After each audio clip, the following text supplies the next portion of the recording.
görmek kadar güzel ne var ki? Bu fani dünyada söyle azizim,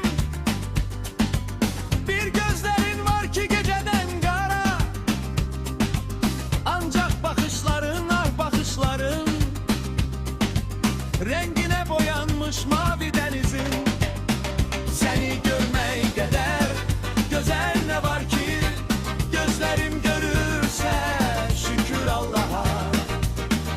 O insan dünyada bahtiyardı ki, sen olan zamanda, sen olan vakte.